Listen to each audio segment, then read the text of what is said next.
Hello students, good morning, good afternoon, good evening. Today's topic is related to chapter accounting ratio and we are covering the topic TPTR, trade payable turnover ratio. Let's start.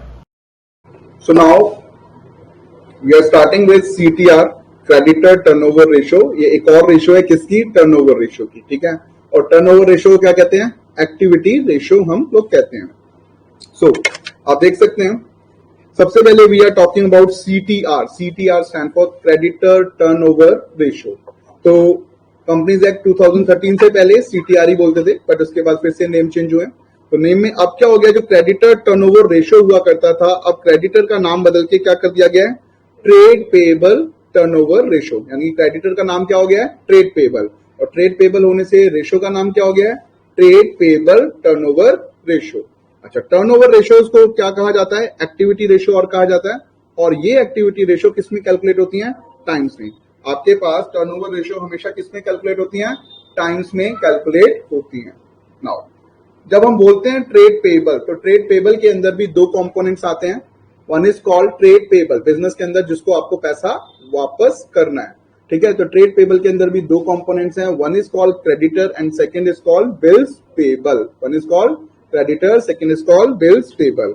अब आप देख सकते हैं जो creditor हैं वो भी आपके पास beginning of the year and ending of the year में होंगे। जैसे अगर ये पूरा ईयर है हमारे पास, जो 1 अप्रैल से स्टार्ट होके 31 मार्च तक जाएगा, तो यहां पर भी हमने बैलेंस शीट बनाई होगी और यहां पर भी बैलेंस शीट बनाई होगी, ठीक है ना।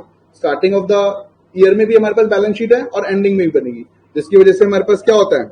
ओपनिंग क्रेडिटर भी और क्लोजिंग क्रेडिटर भी, ऐसे ही ओपनिंग बीपी भी एंड क्लोजिंग बीपी भी, ठीक है।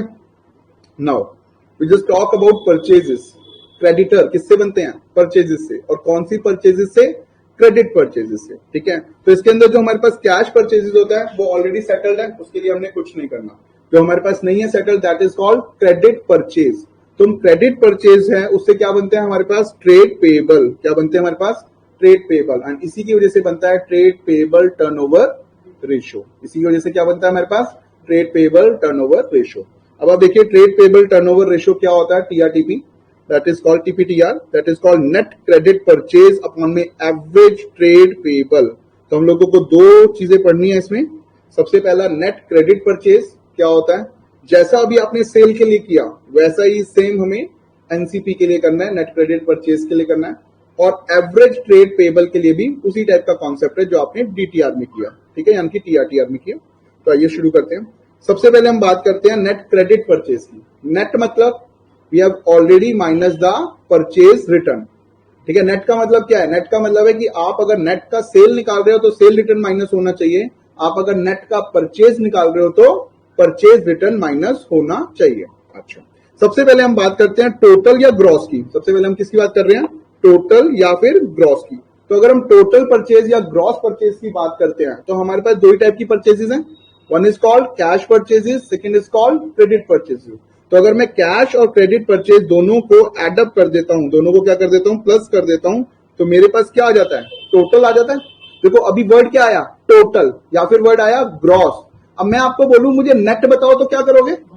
माइनस करोगे परचेज रिटर्न, माइनस करोगे परचेज रिटर्न। तो देखिए हमने क्या करा, हमने कहा कि हमें चाहिए क्रेडिट परचेज। हमें क्या चाहिए? पहले क्रेडिट परचेज। तो हमने क्या किया? ग्रॉस परचेज में से कैश परचेज माइनस कर दिया। ग्रॉस परचेज में से कैश परचेज माइनस कर दिया तो हमारे पास क्या आ गया? क्रेडिट परचेज आ गया। और क्रेडिट परचेज में से हमने क्या माइनस कर दिया? परचेज रिटर्न माइनस कर दिया तो हमारे पास क्या आ गया? नेट क्रेडिट परचेज आ गया, ठीक है। अगर आप कहते हैं नहीं सर हम तो पहले परचेज रिटर्न माइनस करना चाहते हैं, हम पहले क्या चाहते हैं? परचेज रिटर्न माइनस करना चाहते हैं, तो आप देखिए आपका सीक्वेंस कैसे चलेगा। आप कह रहे हैं हमने क्या किया अभी तक? हम पहुंच गए कहां पर? ग्रॉस परचेजेस पर। हम कहां पर पहुंच गए हैं? ग्रॉस परचेजेस पर। और कैसे पहुंचे हैं? हमने cash purchases plus credit purchases को प्लस कर लिया। हम ग्रॉस परचेजेस पे कैसे पहुंचे हैं? जब हमने कैश परचेजेस और क्रेडिट परचेजेस को प्लस कर लिया। अब मैं चाहता हूं कि सर हमें निकालना है नेट परचेजेस। हमें क्या निकालना है guys? Net purchases. Net purchases का मतलब क्या है? कैश भी है और क्रेडिट भी है, बट हमें निकालना क्या है? Net purchases. तो हमें क्या करना पड़ेगा? हमें ग्रॉस परचेजेस में से माइनस करना पड़ेगा परचेज रिटर्न। अब जैसे ही परचेज रिटर्न माइनस कर लेंगे ग्रॉस परचेजेस में से, आप कहां पर पहुंच जाएंगे? नेट परचेजेस पे पहुंच जाएंगे। और नेट परचेजेस का क्या मतलब है? कैश वाली भी और क्रेडिट वाली भी। अब मुझे चाहिए क्या? नेट। अब मुझे चाहिए नेट क्रेडिट परचेज। हमें क्या चाहिए? Net credit purchase. अब आप एक चीज देखो, हम नेट परचेज पे तो है ना, हम किस पे हैं? नेट परचेजेस पे तो ऑलरेडी हैं। तो मैं क्या करूं? मैं सिंपल सा नेट परचेजेस में से माइनस कर लूं आपका कैश परचेजेस। ठीक है। अब इसको बिल्कुल ही सिंपल क्रक्स में लिखें तो देखिए, आपको सिर्फ दो चीजें माइनस करनी होती हैं। पहला आपको माइनस करना होता है क्या? पहला आपको माइनस करना होता है परचेज रिटर्न, और दूसरा आपको माइनस करना होता है क्या? Cash purchases. ठीक है। परचेज रिटर्न माइनस करने से हम कहां पे पहुंच जाते हैं? नेट पे। और कैश परचेजेस माइनस करने से हम कहां पे पहुंच जाते हैं? क्रेडिट पे। चाहे आप पहले इसको माइनस करो, चाहे आप उसको माइनस करो, यानी कि आप पहले कैश परचेजेस माइनस करो, बाद में परचेज रिटर्न माइनस करो, तब भी आपका आंसर सेम आने वाला है। और अगर आप पहले क्या कर रहे हैं, पहले जैसे हमने कैश परचेजेस माइनस करी है, बाद में परचेज रिटर्न माइनस करी है, तब भी आंसर क्या आने वाला है? सेम आने वाला है। तो आपको जो ध्यान रखना है वो क्या ध्यान रखना है कि आपको दो चीजें माइनस करनी है। One is called cash purchases, second is called purchase return. जब हम कैश परचेज माइनस करते हैं तो क्रेडिट परचेज तक पहुंच जाते हैं, और जैसे ही परचेज रिटर्न माइनस करते हैं हम नेट तक पहुंच जाते हैं। देखिए क्वेश्चन लिखा हुआ है, cash purchases is 3 lakh. Cash purchase कितना है? 3 लाख है। Credit purchases 150% of cash purchases. कितना है? 150% of cash purchases. And purchase return is 50,000। Purchase return कितना है आपके पास? 50,000 का। आपको क्या करना है? Calculate net credit purchase. आपको क्या कैलकुलेट करना है? NCP, net credit purchase. So question is cash purchases is 3 lakh, credit purchases 150% of cash purchases. Credit purchase कितना है? 150% ऑफ कैश परचेजेस। तो हम लोग सिंपल सा ऐसा लिख सकते हैं कि क्रेडिट परचेज कितना बोला उन्होंने? 150% ऑफ क्या? Cash purchases. तो आपने सिंपल क्या किया? 150 बाय 100 ऑफ का मतलब मल्टीप्लाई कैश परचेजेस का मतलब 3 लाख। कैश परचेजेस का मतलब 3 लाख आपको गिवन था। तो आप जरा देखिए, माइनस कीजिए, डिवाइड कीजिए, 0 0 कट ऑफ, 15 3 जा 45। तो 4,50,000 आपके पास क्या आया? क्रेडिट परचेज आया। 4 लाख आपके पास क्या आया? 4,50,000 क्रेडिट परचेज आया। और हमें क्या चाहिए? हमें चाहिए नेट क्रेडिट परचेज। हमें क्या चाहिए? Net credit purchase. तो हम क्या करें? क्रेडिट परचेज में से हम माइनस कर दें परचेज रिटर्न। तो क्रेडिट परचेज कितना है? 4,50,000। परचेज रिटर्न कितना है? 50,000। तो हमारे पास आंसर कितना आ गया? ये 4 lakh will be are NCP. समझ आएगा इस कैसे करना है? तो आप देख सकते हैं, जैसा क्वेश्चन होगा आपने उसी तरीके से माइनस करना है। हमें सिंपल उसने 150% बोला था कैश का, हमने पहले 150% किया, and we will get the first of all credit purchase. और हमें क्या चाहिए? नेट। तो नेट क्रेडिट परचेज के लिए आपने क्या किया? परचेज रिटर्न माइनस कर दिया। Okay okay. नाउ अगेन हम लोग आ गए हैं किस पर? Average trade payable. किस पे आ गए हम लोग? Average trade payable. So average trade payable का मतलब क्या हो गया? Opening trade payable, closing trade payable, दोनों को प्लस करेंगे, divided by 2। So opening trade payable, closing trade payable divided by क्या किया आपने? 2 किया। तो आप कहां पे पहुंच जाएंगे? एवरेज ट्रेड पेबल पर पहुंच जाएंगे। अच्छा आगे देखिए, ओपनिंग ट्रेड पेबल का क्या मतलब है? ट्रेड पेबल में कितने कंपोनेंट हैं? ट्रेड पेबल में कितने कंपोनेंट हैं? 2। One is called creditor, second is called BP, bills payable. तो हमने क्या लिखा? ओपनिंग टीपी का मतलब है opening creditor plus opening BP, plus closing creditor plus closing BP. Opening और क्लोजिंग है तो डिवाइड कितने से होगा गाइस? 2 से। डिवाइड कितने से होगा गाइस? 2 से। ठीक है यहां तक। नेक्स्ट देखो, opening creditor plus closing BP कितने से डिवाइड होगा? 2 से। क्यों? क्योंकि ओपनिंग और क्लोजिंग दोनों है। नेक्स्ट देखो, क्लोजिंग क्रेडिटर क्लोजिंग बीपी कितने से डिवाइड होगा? 1। क्या है हमारे पास? ये भी क्लोजिंग, ये भी क्लोजिंग। क्लोजिंग क्लोजिंग 1 ऊपर था। ओपनिंग और क्लोजिंग, बीपी क्रेडिटर से फर्क नहीं पड़ता है, किससे फर्क पड़ता है? ओपनिंग क्लोजिंग से फर्क पड़ता है। तो ओपनिंग क्लोजिंग है तो 2, क्लोजिंग क्लोजिंग है तो 1।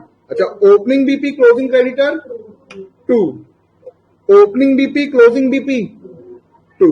ठीक है गाइस, समझ आया कि कब यहाँ पे 1 आएगा और कब यहाँ पे 2 आएगा? सभी लोगों को ना क्लियर? ठीक है। तो this is about the average trade payable. तो आपने दोनों पॉइंट मैंने बताया कि आपको 2 पॉइंट्स पढ़ने हैं। One is called NCP, net credit purchase, clear हो गया। सेकंड हमने क्या पढ़ना था? एवरेज ट्रेड पेबल, क्लियर हो गया। ट्रेड पेबल में क्या होते हैं? 2 कंपोनेंट्स होते हैं। One is called creditor, second is called bills payable. Average करना है तो दोनों को प्लस करो, डिवाइडेड बाय 2 करो, अगर ओपनिंग और क्लोजिंग गिवन है तो। ठीक है। अब इसके अंदर भी एक छोटा सा पॉइंट आता है, that is called deferred payment period. इसके अंदर भी एक और पॉइंट आता है, that is called deferred payment period. कि देखिए, हमने उधार खरीदा, अब हम सामने वाले का पैसा कितने दिनों बाद वापस करते हैं, हम सामने वालों का पैसा कितने महीनों बाद वापस करते हैं, हम सामने वालों का पैसा कितने हफ्तों बाद वापस करते हैं। ठीक है, तो दैट मीन्स हम जो ये डेफर पेमेंट पीरियड निकाल सकते हैं। डेफर का मतलब आगे की तरफ भेज देना, खिसका देना कि भैया हाँ देते हैं पैसे। ठीक है, तो डेफर पेमेंट पीरियड, तो ये पीरियड आपके पास कितने पार्ट्स में डिवाइडेड है? मतलब इन सेंस कितने टाइम पीरियड आ सकते हैं आपको? आपको 3 टाइम पीरियड में पूछ सकता है question. One is called month, second is called weeks, third is called days. अच्छा, मंथ कितने होते हैं एक साल में? 12 weeks, 52 days, 365 until and unless question कुछ और मेंशन नहीं करता है। ठीक है, तो ये है। अब ये आपको पता ही होगा, वो सिर्फ मेंशन करेगा डेज या वीक्स। तो आपको 52 लेना है, 12 लेना है, 365 लेना है, ये आपको सोचना है। दूसरा, टीपीटीआर अभी निकालना आपने सीख लिया कि ट्रेड पेबल टर्नओवर रेशियो कैसे निकालते हैं? Net credit purchase divided by average trade payable, उसे डिवाइड करेंगे तो आपके पास रेशियो आ जाएगी। आपने क्या करना है? Months divided by TPTR. जैसे ही आप करते हैं आपके पास क्या आ जाएगा? डेफर्ड पेमेंट पीरियड आ जाएगा। आपके पास क्या आ जाएगा गाइस? डेफर्ड पेमेंट पीरियड आ जाएगा। अगर मैं यहां पर एक छोटे से एग्जांपल की बात करूं, सुशील, अगर वो आपको बोलता है कि भैया टीपीटीआर